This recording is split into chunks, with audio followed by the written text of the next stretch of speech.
दो पहाड़ियों और एक बहती नदी के बीच बसा था एक छोटा सा गांव।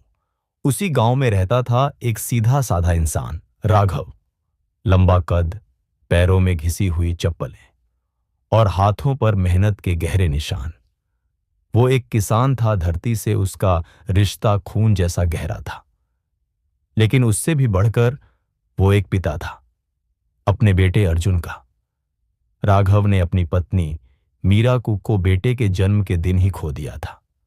वो अपने बच्चे को एक बार भी गोद में नहीं ले पाई। उसी रात जब आकाश गरज रहा था और बारिश थमने का नाम नहीं ले रही थी, राघव ने उस छोटे से बच्चे को अपनी बाहों में लिया और कहा, अब तू ही मेरा सब कुछ है। उस दिन से राघव ने जीना अपने लिए नहीं, अर्जुन के लिए शुरू किया। जब बाकी बच्चे रंग बिरंगे खिलौनों और कॉमिक्स से खेलते थे, अर्जुन पत्थरों, पुराने साइकिल के पहियों और अपनी कल्पनाओं से दोस्ती करता था।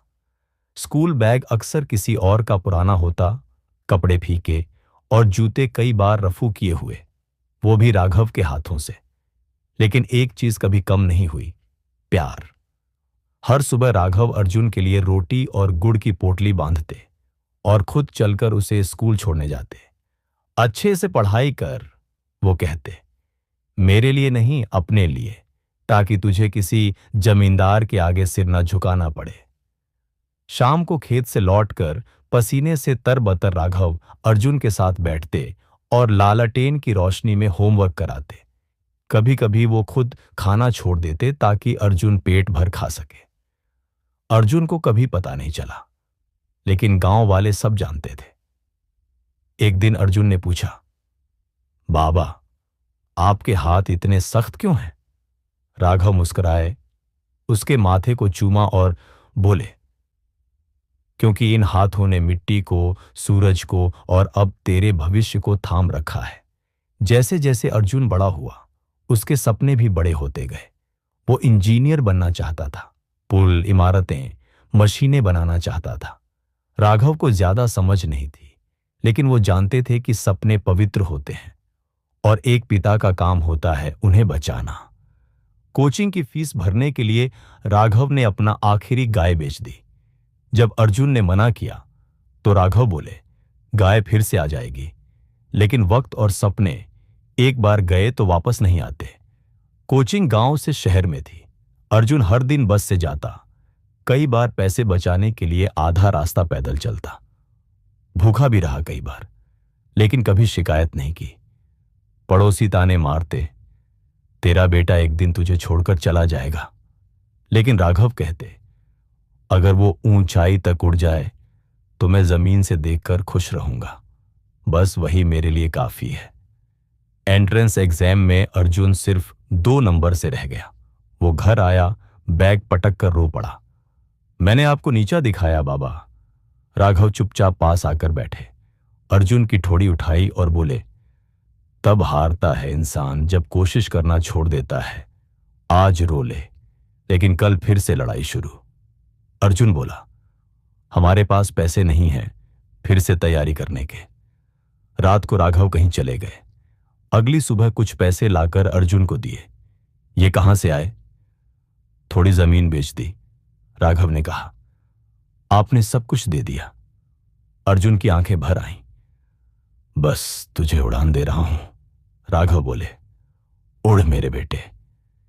1 साल बाद अर्जुन ने परीक्षा पास कर ली। उसे देश के सबसे बड़े इंजीनियरिंग कॉलेज में एडमिशन मिल गया। जब लेटर आया, राघव 3 बार पढ़े। यकीन नहीं हुआ। वो हंसे, नाचे, गले लगाया अर्जुन को।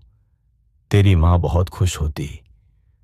कॉलेज की फीस, हॉस्टल, किताबें, ऑल नीडेड मनी। राघव ने आखिरी जमीन गिरवी रख दी, दूसरों के खेतों में काम किया, कर्ज लिए।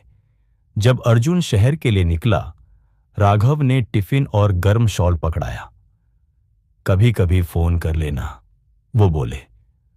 हर दिन करूंगा बाबा, अर्जुन बोला। शहर में अर्जुन की दुनिया बदल गई। नए दोस्त, नई भाषा, नई जिंदगी। फोन कॉल्स हफ्ते में 1 बार आने लगे, फिर महीने में। कभी कभी झूठ बोलता कि क्लास में है, जबकि मूवी देख रहा होता। गांव में राघव हर रविवार फोन के पास बैठते, कभी घंटों इंतजार करते, लेकिन शिकायत कभी नहीं की। बाजार जाकर बड़े गर्व से कहते, मेरा बेटा इंजीनियर बन रहा है, एक दिन हवाई जहाज बनाएगा। अर्जुन को नौकरी मिली, मोटी सैलरी, शहर में फ्लैट, गाड़ी, स्टेटस। एक दिन अर्जुन कार में गांव लौटा, बच्चे पीछे पीछे दौड़े, इंजीनियर भैया आ गए। राघव बाहर निकले, अब उनके पांव में हल्की लंगड़ाहट थी, लेकिन चेहरे पर वही चमक। मेरा बेटा आ गया। अर्जुन गले लगा, लेकिन राघव की फटी कुर्ती देखकर झेंप गया। बाबा, चलिए शहर, नया घर है, आपको आराम मिलेगा। राघव बोले, इस मिट्टी ने तुझे पाला है, मैं इसे नहीं छोड़ सकता, लेकिन तू आता रहना। अर्जुन ने हां में सिर हिलाया, पर मोबाइल पर बिजनेस कॉल आ गई। रात को राघव बोले, अब देने को कुछ नहीं बचा, लेकिन तुझे हंसते हुए देखकर ही सब मिल गया। कुछ साल और बीते, फिर एक दिन फोन आया, आपके पिता ठीक नहीं है, खाना नहीं खा रहे। अर्जुन दौड़ पड़ा, घर पहुंचा तो देखा बूढ़ा शरीर चारपाई पर चुपचाप लेटा था। तू आ गया, राघव ने कहा। क्यों नहीं बताया? बाबा, तेरी जिंदगी में दखल नहीं देना चाहता था। अर्जुन हाथ थामे रोने लगा। मुझे ज्यादा आना चाहिए था। राघव मुस्कुराए, तू बहुत बना, तू मेरा सपना है। वो रात आखिरी थी। राघव ने बेटे की गोद में अंतिम सांस ली। अर्जुन श्मशान में खड़ा था, सुन्न। घर में हर चीज देखी, पुरानी दीवारें, मां की धुंधली तस्वीर, टूटा रेडियो।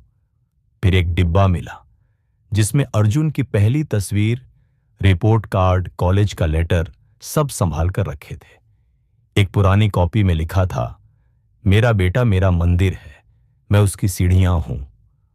अर्जुन फूट फूट कर रोया। अर्जुन ने घर नहीं बेचा, उसने उसे फिर से बनाया, ना कि ईंट और सीमेंट से, बल्कि प्यार और मकसद से। वहां एक राघव पाठशाला खोली, गांव के गरीब बच्चों के लिए। दीवारों पर राघव की तस्वीरें, कमरों में अर्जुन की बचपन की यादें। बाहर लगे बोर्ड पर लिखा था, उस पिता को समर्पित जिसकी हथेलियों ने आसमान थामा ताकि बेटा उड़ सके। अब गांव के बच्चे वहां पढ़ते हैं, सपने देखते हैं। अर्जुन हर महीने आता है, वहीं चारपाई पर बैठकर अपने बच्चों को अपने पिता की कहानियां सुनाता है। अब वो रोता नहीं, क्योंकि उसे पता है कुछ पिता कभी मूर्तियों में नहीं बसते, वो जिंदा रहते हैं हर उस सपने में जो उन्होंने अपने बेटे के लिए जिया। हर सपने के पीछे कोई ना कोई चुपचाप थामे खड़ा होता है। उड़ने वाले अक्सर चमकते हैं, लेकिन जमीन पर खड़े वो लोग जो खुद ना उड़ सके पर किसी और की उड़ान बने, वही सच्चे हीरो होते हैं। कभी इतनी ऊंचाई पर मत पहुंच जाना कि तुम्हें वो हाथ दिखाई न दें जिन्होंने तुम्हें वहां तक पहुंचाया।